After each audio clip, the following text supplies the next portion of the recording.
Assalamualaikum warahmatullahi wabarakatuh. Para subscriber dan para penonton Dunia Santri channel YouTube-nya Ustaz Didik yang saya hormati. Alhamdulillah pada kesempatan kali ini kita akan sedikit menyampaikan pasal di dalam kitab Takrib dan Fathul Qorib yang berkaitan dengan siwak. Namun sebelumnya sebagai tradisi santri juga, sebelum kita mulai mengaji, kita mengirimkan surah Al-Fatihah kepada Kanjeng Nabi, para sahabat, guru-guru kita dan juga pengarang kitab. Al-Fatihah.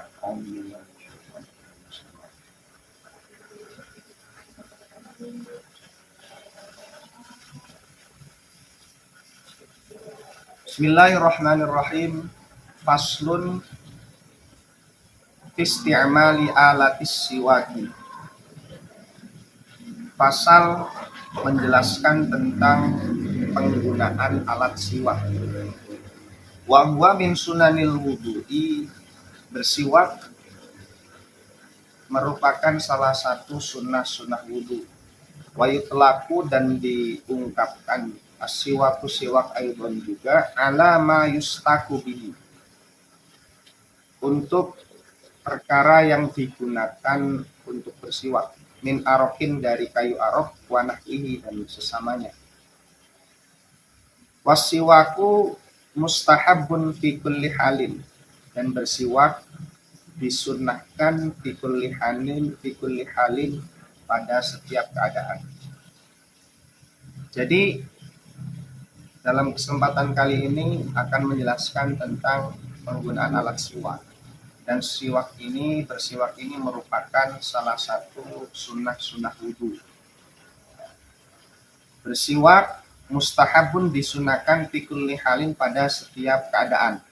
Wala yukrahu dan tidak dimakruhkan tanzih illa ba'da zawali, kecuali setelahnya zawal, ini bagi orang puasa. Nah, tadi siwak disunahkan pada setiap keadaan, bahkan tidak dimakruh tangzikan. Nah, makruh tangzi ini makruh perbuatan makruh tapi tidak berdosa.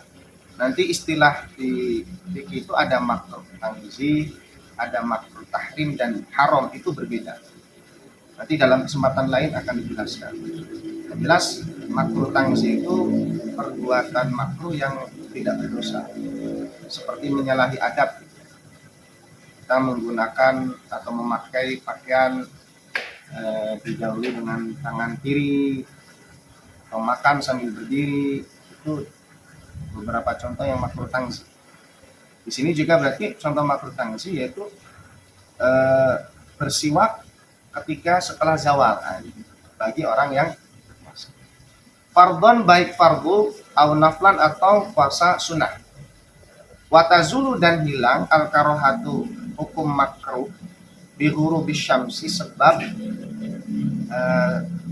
terbenamnya matahari.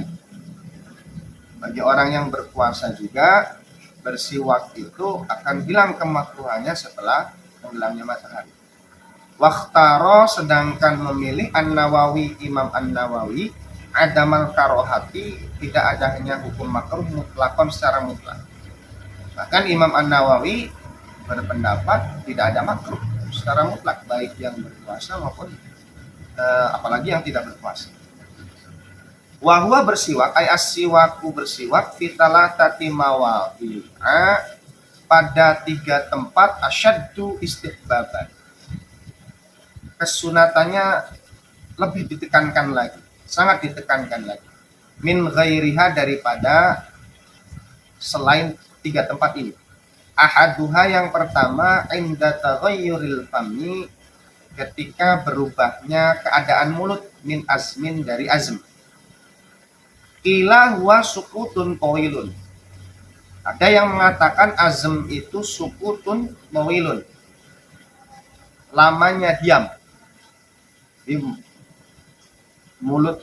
keadaan mulut seseorang lama diam gitu, kemudian berbicara dan sebagainya. Ini kan ada masa yang lama dan perubahan keadaan mulut.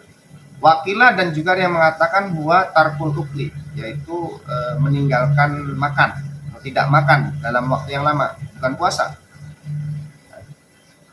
Itu yang pertama. Jadi sangat ditekankan kesunatannya itu ketika inda taghayyuril fami min azm.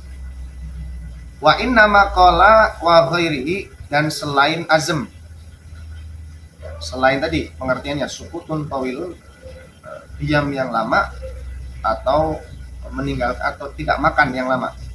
Wa ghairihi, dan selainnya liyashmula taghayyurul fami bi ghairi azmin, mencakup perubahan keadaan mulut bi ghairi azmin, dengan tanpa azm tadi.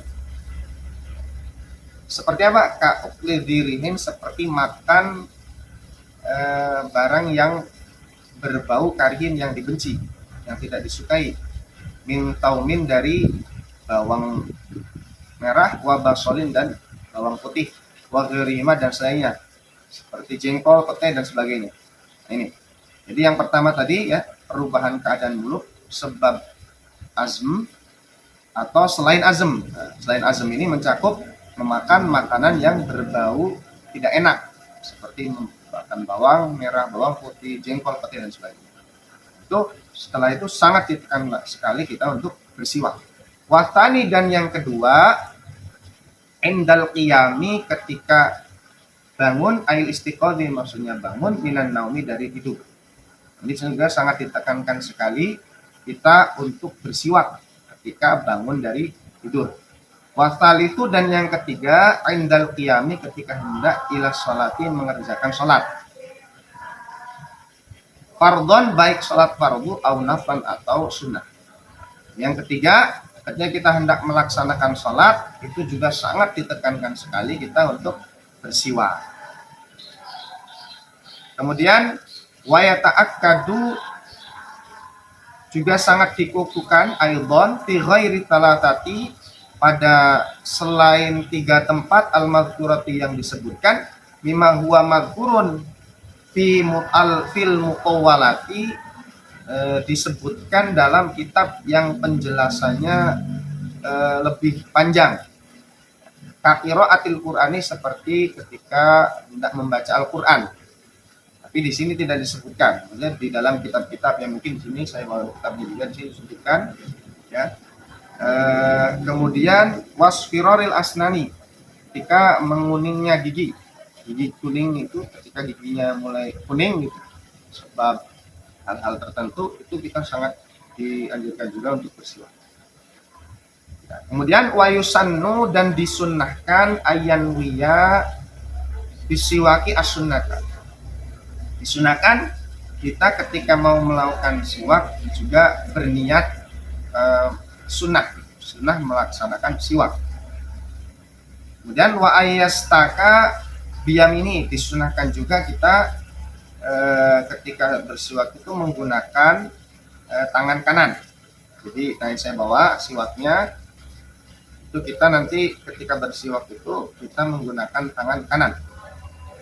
Waya beda'a bil janibina, sebelum itu cara memegang siwak itu seperti yang diajarkan oleh guru-guru kita, itu meletakkan alat siwak, ini kayu arok ya, itu jari 3 jari di atas,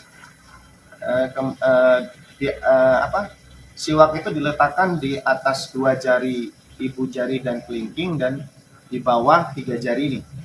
Nah, seperti ini cara memegangnya. Pegang tangan kanan, waya beda'a bil janibil aiman, dan disunahkan juga memulai siwak itu dari arah kanan ya, min fami, dari mulut. Jadi nanti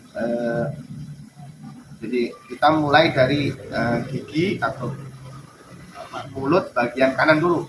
Kalau gigi berarti gigi atas dulu, kalau dicontohkan itu gigi atas. Nah, ini jangan digosokkan atas bawah ya, tapi ke arah ke dalam. Jadi ke arah ke dalam, terus yang atas dulu, yang atas, kemudian ke bawah, yang bawah dari gigi geraham ke bawah, kemudian ke depan lagi ke gigi ke depan, baru gigi bagian gigi kiri atas, terus gigi kiri bawah, nanti kembali lagi ke depan lagi. Jadi kayak angka 8. Angka 8. Ini yang dicontohkan. Wa ayyumirrohu ala sakti halqi. Nah, disunahkan juga bersiwak itu tidak hanya gigi, juga langit-langit yang gusi, begitu juga langit-langit yang ke arah ke tenggorokan ya. Di langit-langit gitu, yang atas. Begitu juga lidahnya, imroran latifan, yang menjalankan siwaknya dengan cara lembut-lembut. Kemudian wa'ala karosi abdurasi, itu tata cara bersiwak. Kemudian juga lidah, ada tambah juga lidah. Kalau lidah dari atas ke bawah, berarti lidah dalam ke lidah luar, jadi kayak dijilat gitu. Gitu. Kemudian yang atas juga digosok dengan cara pelan. Itu beberapa cara ya. Mungkin ada di beberapa kitab lain juga beberapa versi caranya. Itu diantaranya yang diajarkan oleh guru. Itu adalah sedikit pasal tentang penjelasan tentang bersiwak. Nah, ini kenapa saya membahas siwak? Karena ini sudah jarang sekali di masyarakat.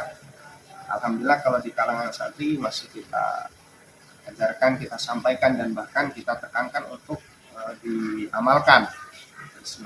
Sebagaimana sangat jelas sekali ya di hadis itu, laula an asyqa ala ummati la amartuhum bisiwak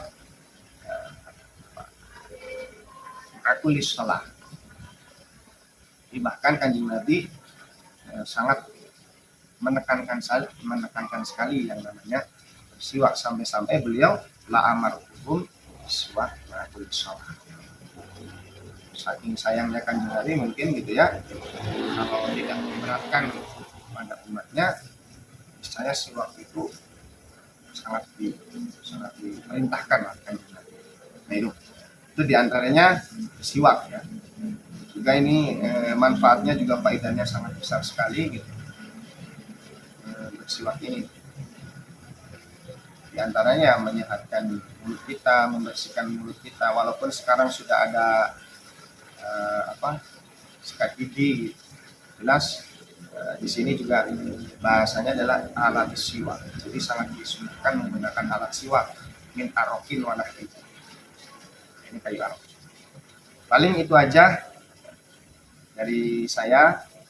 Cukup sekian, semoga ada manfaatnya. Silakan bisa